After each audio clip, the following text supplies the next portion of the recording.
Déjà, est-ce que tu es heureux de tout ce qui s'est passé et de ton score? Alors, du score, non, parce que je voulais être président.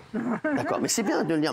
Mais j'étais en pleine forme, j'ai une très belle équipe et j'ai un beau projet. Et la France est très malade. Voilà. Alors ensuite, de la campagne, heureusement que j'ai trouvé le moyen, que j'ai trouvé une porte il y a 3 semaines, à qui mettre un bon coup d'épaule comme Lino Ventura. Ouais. Pour y rentrer par effraction. Ouais. C'est le jour du congrès des maires et jamais je n'avais vu autant d'éditorialistes réunis. Parce que moi, je ne m'en prends pas aux journalistes qui, comme tout le monde, essayent de gagner sa vie. Celui-là, il fait tout ce qu'il peut. Et bon, je m'en prends aux gros. Et là, je n'avais jamais vu autant de gros ensemble. Donc je leur ai dit que nous étions des lâches, nous les politiques, mais qui devenaient aussi lâches que nous. Ah oui. Et moi, j'ai été très maltraité pendant cette campagne.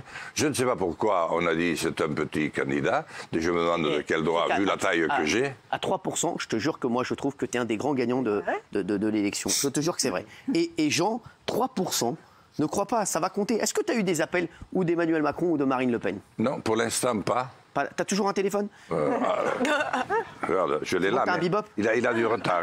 Je peux te dire qu'il y a beaucoup de rouge dessus. Tu sais, quand t'as pas répondu, c'est du rouge. Ça fait 1 100 000 votes. Hein. 1 100 000 votes, tu te rends compte ce que c'est? Est-ce que tu te rends compte ce que c'est? Mais je les remercie du fond du cœur, parce que c'est des visionnaires et courageux. Parce que dans une quel âge, décision... Jean? Moi, j'ai 66 ans, j'en ai un peu trop. Tu vas te représenter dans 5 ans.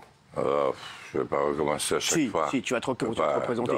Dis la vérité. C'est-à-dire que je me fais une très haute idée de la France et je me fais une très haute idée des institutions de notre grand pays. Notre grand pays avait besoin d'être rassemblé. Précisément en ce moment, je crois que je pourrais le faire.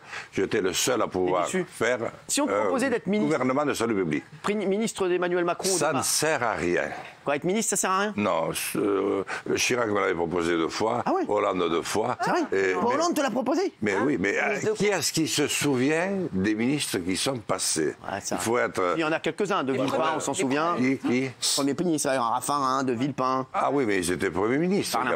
Bon, Premier ministre encore, je ne dis pas. Mais les autres, tu vas avoir du mal à en trouver à l'appel. Hein. Avant, un ministre, ça servait.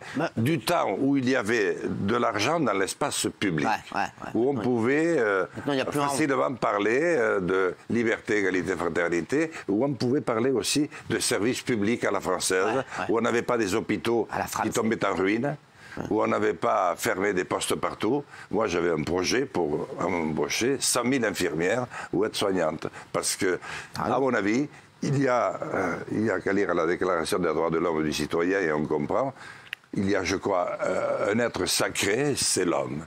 Depuis le moment où il pousse son premier soupir jusqu'à son dernier, il ne devrait pas être un produit marchandisé.